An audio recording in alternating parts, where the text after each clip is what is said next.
ಎಂಬುದು ಜ್ಯೋತಿರ್ಲಿಂಗ.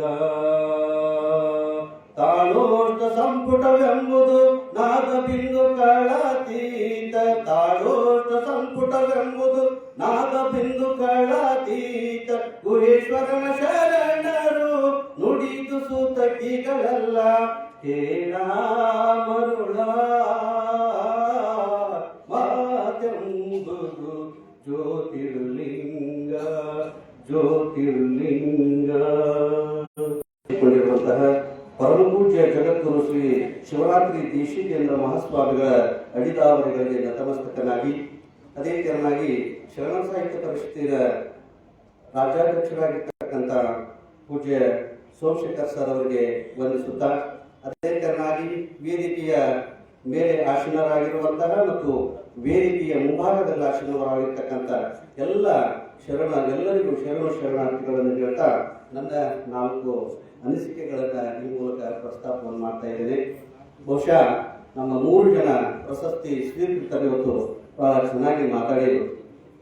ನಮ್ಮದು ಅಷ್ಟೇ ಏನು ವಿಚಾರ ಅಂತ ಹೇಳಿದ್ರೆ, ಈ ಶರಣ ಸಾಹಿತ್ಯ ಅನ್ನುವಂಥದ್ದು ನಾವು MA ಮುಗಿಸಿ PhD ಮಾಡಬೇಕಂತ ಹಂಪಿ ಯೂನಿವರ್ಸಿಟಿಗೆ ಹೋದಂಥ ಸಂದರ್ಭದೊಳಗೆ ನಮ್ಮ ಡಾಕ್ಟರ್ ಕೆ ರವೀಂದ್ರನಾಥ್ ಸರ್ ಅವರು ಬೇಡ MPhil ಮೊದಲು ಮಾಡು ಅಂತ ಹೇಳಿದರು.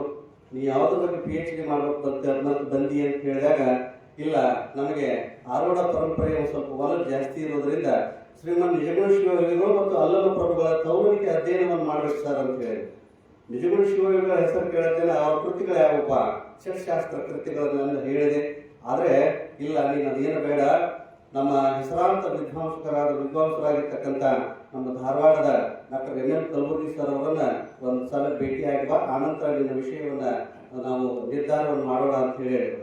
ಅಲ್ಲಿ ಅವರನ್ನು ಹೋಗಿ ಭೇಟಿಯಾದಂಥ ಸಂದರ್ಭದೊಳಗೆ ಅವರ ಕೈಯಲ್ಲಿ ಧರ್ಮ ಕಲ್ಯಾಣವನ್ನ ಕುರಿತು ಅಧ್ಯಯನವನ್ನು ಮಾಡೋ ಅಂತ ಹೇಳಿ ದಂಡಗುಂಡ ಬಸವಣ್ಣನ ಬಗ್ಗೆ ಮಾಡಿರ್ತಕ್ಕಂಥ ಒಂದು ಕೃತಿಯನ್ನು ಕೊಟ್ಟು ಅವರು ಉಪಕರಿಸಿದ್ರ ಸಂದರ್ಭದೊಳಗೆ, ಆವಾಗ ಗುಲ್ಬರ್ಗ ಜಿಲ್ಲೆಯ ನಾಗಾವಿಯಲ್ಲಿರ್ತಕ್ಕಂಥ ಚಿತ್ತಾಪುರ ತಾಲೂಕು ನಾಗಾವಿಯಲ್ಲಿರ್ತಕ್ಕಂಥ ಏನು ನಾಗಯಲ್ಲಮ್ಮನ ಕ್ಷೇತ್ರ ಹಿಂದೆ ಅದು ಏನಾಗಿತ್ತು ಅಂತ ಹೇಳಿದ್ರೆ ಘಟಿಕಾ ಸ್ಥಾನವೂ ಕೂಡ ಆಗಿತ್ತು.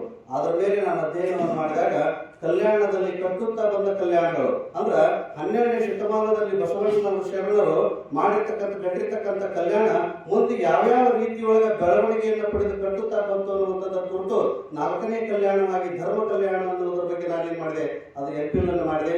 ಪರಮ ಪೂಜ್ಯರಾಗಿರ್ತಕ್ಕಂಥ ಸೊಂಡೂರು ಮಠದ ಪ್ರಭು ಸ್ವಾಮಿಗಳು ಆ ಕೃತಿಯನ್ನು ಕೂಡ ಪ್ರಕಟವನ್ನು ಮಾಡಿದರು. ಅದೇ ತರವಾಗಿ PhD ಮತ್ತೆ ನಾನು ಕೇಳಿ ಹೋದಂತ ಸಂದರ್ಭದೊಳಗೂ ಕೂಡ ಇಲ್ಲ, ನಮ್ಮ ಲಿಂಗಾಯತರ ಪವಿತ್ರ ಕ್ಷೇತ್ರವಾಗಿರ್ತಕ್ಕಂಥ ಬಸವಣ್ಣನ ಕರ್ಮಭೂಮಿ ಮತ್ತು ಐಕ್ಯ ಭೂಮಿಯಾಗಿರ್ತಕ್ಕಂಥ ಕೂಡಲ ಸಂಗಮದ ಮೇಲೇನೆ PhD ಮಾಡಬೇಕು ಅನ್ನುವಂಥದ್ದನ್ನ ನಮ್ಮ ಪೂಜ್ಯ ಗುರುಗಳಾಗಿರ್ತಕ್ಕಂಥ ರವೀಂದ್ರನಾಥ್ ಸರ್ ಅವರಾಗಿರ್ಬೋದು, MM ಕಲಬುರ್ಗಿ ಸರ್ ಅವರು ಕೂಡ ಒತ್ತಾಸೆಯಿಂದ ಹೇಳಿದರು. ಎಲ್ಲ ವಿಚಾರಗಳನ್ನ ಅದರಲ್ಲಿ ಇದೇ ರೀತಿ ಮಾಡಬೇಕು ಅನ್ನುವಂಥದ್ದು ಹೇಳಿದರು. ಇವತ್ತು ಅದರ ಪ್ರತಿಫಲವಾಗಿ ನಾನು ಈ ಪ್ರಶಸ್ತಿಯನ್ನು ಪಡೆಯೋದಕ್ಕೂ ಒಂದು ಕಾರಣ ಅಂತ ಹೇಳ್ತಾ ಭಾವಿಸ್ತಾ ಇದ್ದೇನೆ. ಇದಕ್ಕೆ ನಾನು ಈ ಪ್ರಶಸ್ತಿಯನ್ನ ನನ್ನ ನಮ್ಮ ಕಲಬುರ್ಗಿ ಅವರು ಸರ್ ಒಂದು ಮಾತು ಹೇಳ್ತಾ ಇದ್ರು, ನಾನು ಬದುಕಿರ್ತಕ್ಕಂಥದ್ದೇ ಎದಕ್ಕೆ ಅಂತ ಹೇಳಿದ್ರೆ ಬಸವಣ್ಣಗಾಗಿ ಮತ್ತು ಲಿಂಗಾಯತಕ್ಕಾಗಿ ಎರಡಕ್ಕನ್ನ ಬದುಕಿರೋದು ಅಂತೇಳಿ ಅವರು ಘಂಟಾಘೋಷವಾಗಿ ಹೇಳ್ತಾ ಇದ್ರು.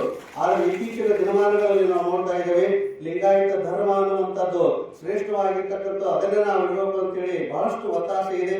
ಆದರೂ ಕೆಲವೊಂದಿಷ್ಟು ಅಲ್ಲಿ ಸಂಘರ್ಷಗಳು ಕೂಡ ನಡೀತಾ ಇದ್ದಾವೆ. ಅದು ಏನೇ ಇದ್ರೂ ಕೂಡ ಲಿಂಗಾಯತ ಅನ್ನುವಂಥದ್ದನ್ನ ಬೆಳೆಸುವಲ್ಲಿ ನಮ್ಮ ಏನು ಆ ಧರ್ಮವನ್ನ ಸಾಕಲಿಕ್ಕೆ ನಿಟ್ಟಿನೊಳಗ ಬಸವಣ್ಣನವರೇನು ಶ್ರಮ ಪಟ್ಟರು. ಅದೇ ರೀತಿಯಾಗಿ ಅನೇಕ ವಿದ್ವಾಂಸರು ಏನ್ ಮಾಡಿದ್ರು, ಅದಕ್ಕೆ ಹೋರಾಟವನ್ನು ಮಾಡಿದ್ದಾರೆ.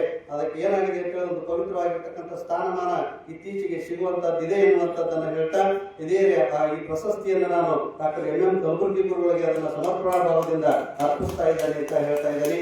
ಅದೇ ತರವಾಗಿ ಇವತ್ತಿನ ಈ ನನ್ನನ್ನ ಈ ಪ್ರಶಸ್ತಿಗೆ ಗುರುತಿಸಿ 4 ಮಾತನಾಡಲಿಕ್ಕೆ ಅವಕಾಶ ಮಾಡಿಕೊಟ್ಟಿರ್ತಕ್ಕಂಥ ಶರಣ ಸಾಹಿತ್ಯ ಪರಿಷತ್ತಿನ ಯಾವತ್ತು ಜಿಲ್ಲಾ ಮತ್ತು ರಾಜ್ಯ ಘಟಕದ ಎಲ್ಲ ಪದಾಧಿಕಾರಿಗಳಿಗೆ ನಾನು ಶರಣಾರ್ಥಿಗಳನ್ನು ಹೇಳ್ತಾ ನನ್ನ 4 ಮಾತುಗಳನ್ನು ವಿರಾಮವನ್ನು ಕೊಡ್ತಾ ಇದ್ದೇನೆ. ಹೋಗ್ತಾರೆ